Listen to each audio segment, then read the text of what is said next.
आउ गोटे बहुत मजादार कथा कहूँ आगु कौन होता ना गाँ गहली रे जदि स्वामी स्त्री कौन कारणवश झगड़ा हुए तो गाँ मुंडरे थिबा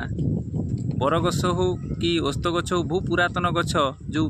पिंडी थाए सब गछ मूल गोटे गोटे पिंडी थाए से पिंडी रे जाइकी स्वामी गामुछाटे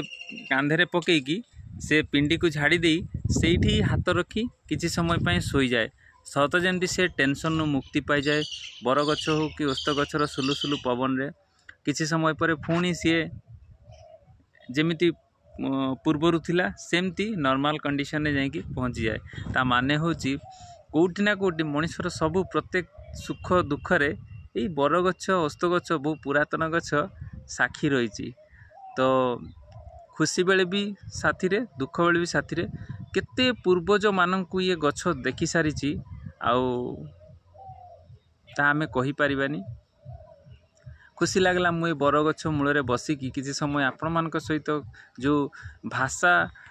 रो जो आदान प्रदान करुच्ची बा मु जो वीडियो बनाऊँगी मते तो बहुत खुशी लगुच तो आशा करुच्ची आपण मानकु भी बहुत भल लागिबो तो जदि एमिति किसी अनुभूति आपण मानकर भी अच्छी तो कमेंट रे निहाती जणेबे रोची पुणी देखा नुआ एक वीडियो रे।